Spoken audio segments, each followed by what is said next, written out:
आतंकी ठोके जाएंगे, तुम भी नहीं बचा पाओगे। भारत का ऐसा खौफ, शहबाज लाइन पर आया, हाफिज सईद को बचाने के लिए आतंकियों की बंद कमरे में मीटिंग में क्या हुआ और कैसे पाकिस्तान की लेटेस्ट बेइज्जती हुई है, सबसे पहले इसका चैप्टर खोल रहा हूं।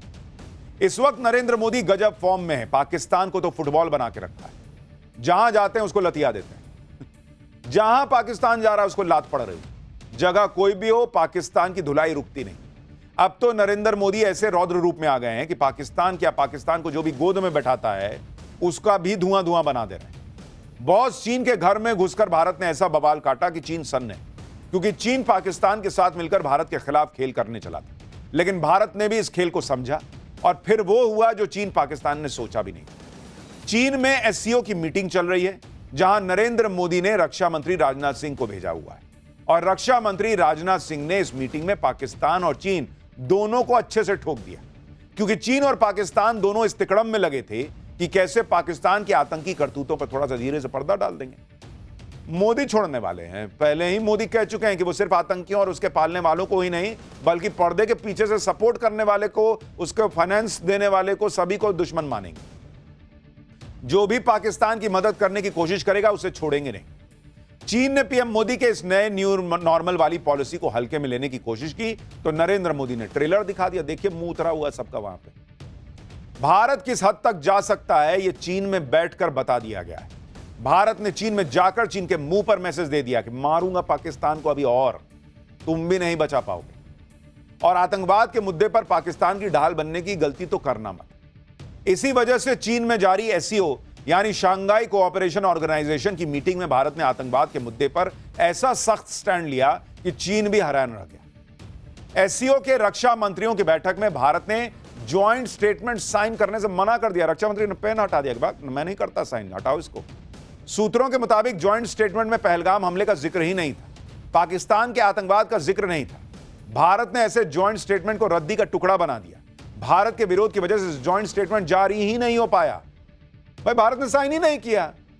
भाई हम नहीं करते साइन। भाई पहलगाम नहीं है इसमें, लश्कर और हिजबुल जैसे आतंकी संगठनों का जिक्र नहीं है, हम यहां साइन करने आए हैं, हम तुम्हारा बुखार उतार देंगे।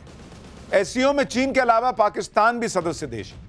भारत ने चीन में जाकर चीन और पाकिस्तान के सामने बैठकर आतंकवाद पर दोनों की बैंड बजा दी। एससीओ मीटिंग की अध्यक्षता चीन कर रहा है और अक्सर अध्यक्ष देश पर यह दबाव होता है कि वो इस इवेंट को सही से निपटा दे।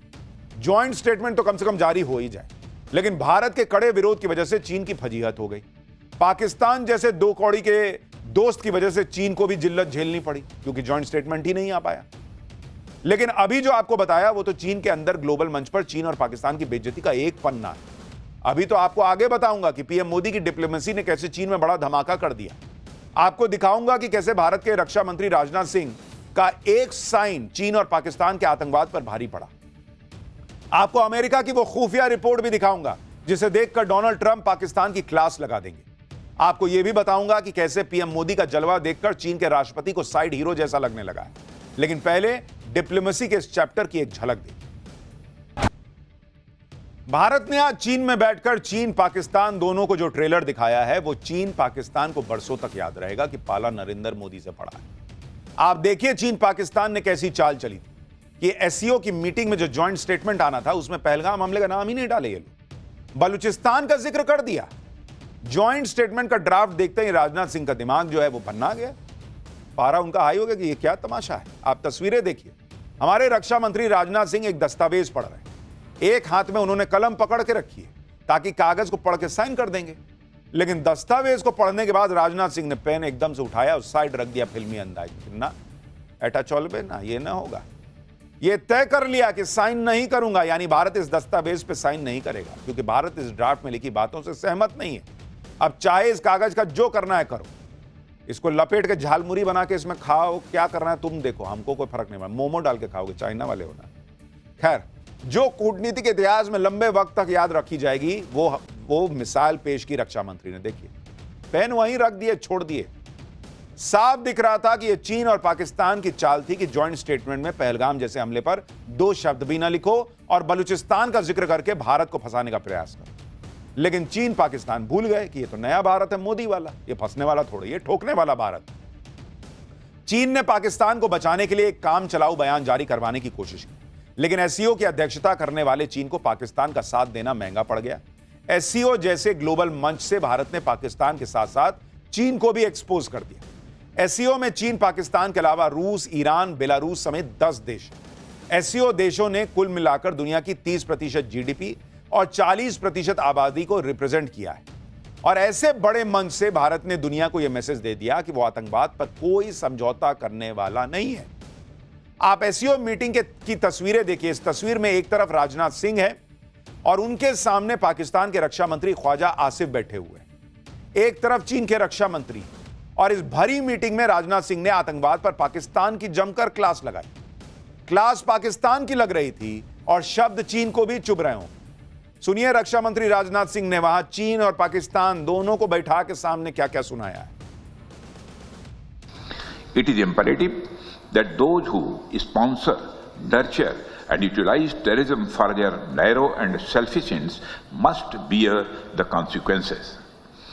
Some countries use cross-border terrorism as an instrument of policy and provide shelter to terrorists. There should be no place for such double standards. SCO should not hesitate to criticize such nations. SCO की meeting में राजनाथ सिंह सुनाते रहे, चीन और पाकिस्तान सुनते रहे। दूसरे देश भी समझ रहे थे कि भारत तो गजब फोड़ रहा है भाई। पाकिस्तान के सामने ही राजनाथ सिंह ने ऑपरेशन सिंदूर की सफलता का जिक्र किया और बताया कि कैसे भारत ने पाकिस्तान में आतंकी ठिकानों को फोड़ा। रक्षा मंत्री ने बता दिया कि वो आगे भी आतंकी ठिकानों को टारगेट करने से हिचकेंगे नहीं। सोचिए, चीन पाकिस्तान के सामने बैठ के बोल दिए रक्षा मंत्री राजनाथ सिंह कि अभी इसको मारेंगे और इसको बचाना मत। यह भाव था। राजनाथ सिंह ने एससीओ की मीटिंग में पहलगाम हमले का जिक्र किया, लश्कर को गुनहगार बताया। कहा कि पहलगाम हमले का पैटर्न आतंकी संगठन लश्कर के पिछले आतंकी हमलों से मेल खाता है भाई। राजनाथ सिंह ने साफ कहा कि आतंकियों के अलावा उसके ऑर्गेनाइजर्स, फाइनेंसर्स, स्पॉन्सर्स सबको जवाबदेह ठहराने की जरूरत है। यानी चीन को लपेट दिए कि तुम पैसा देते हो, हमको नहीं पता है। राजनाथ सिंह ने एससीओ के मंच से पूरी दुनिया को आगाह किया कि पाकिस्तान दुनिया के लिए खतरा है। सुनिए राजनाथ सिंह ने फिर सेकंड राउंड में कैसे ठोका है। Peace and prosperity cannot coexist with terrorism and proliferation of weapons of the mass destruction in the hands of the non-state actors and the terror groups. Dealing with these challenges require decisive action, and we must unite in our fight against these evils for our collective safety and security.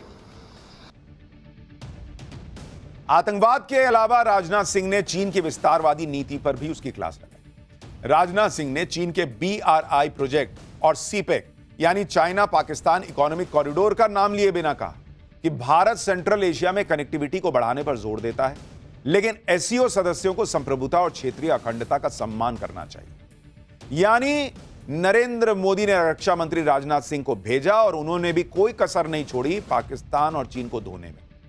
आप यह भी देखिए कि SCO की meeting में भारत ने कैसे पाकिस्तान से लगातार दूरी बना के रखी। रक्षा मंत्री राजनाथ सिंह सभी देशों के रक्षा मंत्रियों से मिले, लेकिन उन्होंने पाकिस्तान के रक्षा मंत्री ख्वाजा आसिफ को थोड़ी भी घास नहीं डाली। उधर कोने में खड़ा होकर भाई देख रहा है, कहीं मिल ले तो हाथ हाथ मिला, लेकिन रक्षा मंत्री ने हाथ नहीं मिला। देखिए कैसे कोने में खड़ा है पाकिस्तान वाला। रक्षा मंत्री ने ना उनसे हाथ मिलाया, ना उनकी तरफ देखा। इधर भारत पाकिस्तान को पूरी तरह इग्नोर कर रहा है। उधर पानी पर बिलबिलाया पाकिस्तान लगातार भारत से बातचीत की गुहार लगा रहा है। पाकिस्तान के प्रधानमंत्री शहबाज शरीफ ने अब कहा है कि उनका देश सभी लंबित मुद्दों, जिसमें जम्मू कश्मीर, पानी, व्यापार, आतंकवाद, सबके समाधान के लिए भारत के साथ बातचीत को तैयार है। अरे तुम ना बातचीत के लिए तैयार हो, हम थोड़ी तैयार है। नरेंद्र मोदी, प्रधानमंत्री मोदी ने कहा ना कि बात पीओके पे होगी, और विदेश मंत्री कह चुके हैं कि हाफिज सईद को कब दोगे और मसूद अजहर को कब दोगे, बताओ, उस पर बात करोगे तो आओ कर लो बात। शहबाज शरीफ ने मंगलवार को सऊदी अरब के नेता से बातचीत में यह बात कही। हालांकि भारत से बातचीत की पहल करके पाकिस्तान की कूटनीतिक कंफ्यूजन भी सामने आ गई, क्योंकि इधर पाकिस्तान के प्रधानमंत्री शहबाज शरीफ भारत से बातचीत पर जोर दे रहे हैं, उधर पाकिस्तान के रक्षा मंत्री ख्वाजा आसिफ प्रधानमंत्री नरेंद्र मोदी को उल्टा सीधा बोल रहे हैं। पाकिस्तान की इसी कंफ्यूजन को लेकर अमेरिका में पाकिस्तान के राजदूत रहे हुसैन हक्कानी ने पाकिस्तान की सरकार की क्लास लगा दी। पाकिस्तान की राजनीति की गहरी समझ रखने वाले हुसैन हक्कानी ने कहा कि क्या पाकिस्तान के कैबिनेट मंत्री आपस में बात नहीं करते हैं क्या? एक तरफ पाकिस्तान के प्रधानमंत्री, विदेश मंत्री और फील्ड मार्शल दुनिया को बता रहे हैं कि पाकिस्तान भारत के साथ बातचीत फिर से शुरू करना चाहता है, और रक्षा मंत्री ऐसे शब्दों का इस्तेमाल कर रहे हैं, ऐसे में कोई बातचीत कैसे आगे बढ़ सकती है भाई? आपस में बात नहीं करते हो क्या तुम लोग? यह बात पाकिस्तान भी अच्छी तरह समझता है कि भारत तभी बातचीत करेगा जब पाकिस्तान आतंकवाद पर निर्णायक एक्शन ले, और पाकिस्तान में ऐसा हो नहीं सकता क्योंकि पाकिस्तान की रगों में तो आतंकवाद दौड़ रहा है। पाकिस्तान में लोगों का हाथ कटता है तो खून के साथ साथ दो चार आतंकी गिर जाते हैं, ऐसा है। सूत्रों से खबर है कि पाकिस्तान सरकार के मंत्रियों ने आतंकियों के साथ बंद कमरे में एक खास मीटिंग की। इस मीटिंग में हाफिज सईद के बेटे तलहात सईद के शामिल होने की खबर है। पहलगाम हमले का मास्टरमाइंड सैफुल्लाह कसूरी इसमें शामिल था। कार्यक्रम में पाकिस्तान के सूचना मंत्री अताउल्लाह तरार भी मौजूद थे। इन्हें इस बात का खौफ है कि हाफिज सईद हो या मसूद अजहर, ये सारे आतंकी भारत की हिट लिस्ट में हैं और नरेंद्र मोदी इनका काम कभी भी तमाम करवा सकते हैं। इसलिए जैसे तैसे नरेंद्र मोदी से इन आतंकियों को कैसे बचाना है, ये लोग बंद कमरे में मीटिंग कर रहे हैं। लेकिन पाकिस्तान आतंकियों को जितना शरण दे ले, बचा तो पाएगा नहीं इनको। आप देखिए, आज ही खबर आई है कि भारत ने जम्मू कश्मीर के उधमपुर में जैश के टॉप कमांडर को ठोक डाला है। एनकाउंटर में सुरक्षा बलों ने पाकिस्तान के स्पेशल सर्विसेज ग्रुप यानी SSG की तरफ से ट्रेन टॉप जैश ए मोहम्मद के कमांडर को मार गिराया। अलग अलग रिपोर्ट्स में मारे गए आतंकी की पहचान अब्दुल जब्बार के तौर पर हुई है। उसकी फोटो दिखाइए जरा। यह आतंकी पिछले 1 साल से उधमपुर, कठुआ और डोडा में कई आतंकी हमलों का मास्टरमाइंड था। यह था वो जो बैठा हुआ दिख रहा था। आतंकी का कोड नेम मौलवी बताया जा रहा है। जम्मू कश्मीर में लगातार इस तरह अभियान चलाकर आतंकी नेटवर्क को ध्वस्त किया जा रहा है। पाकिस्तान के आतंकियों को भारत ठोकता जा रहा है और भारत की स्मार्ट से बचने के लिए असीम मुनीर कभी ट्रंप के साथ लंच करने जाता है, कभी चीन के साथ मिलकर खेल करने लगता है। लेकिन पाकिस्तान को यह पता नहीं कि अंदर ही अंदर चीन उसी का गेम करने में जुटा हुआ है। पहले ट्रंप ने मुनीर की लंच पर उसकी बेइज्जती की, अब जिनपिंग क्या गेम कर रहे हैं वो आप देखिए कि जब SCO की बैठक में NSA अजीत डोभाल ने पाकिस्तान के आतंकी चरित्र को बेनकाब किया तो चीन ने भारत का विरोध करने की बजाय समर्थन कर दिया। SCO में NSA लेवल की मीटिंग में डोभाल ने कहा कि भारत लश्कर-ए-तैयबा, जैश-ए-मोहम्मद, अल-कायदा, आईसिस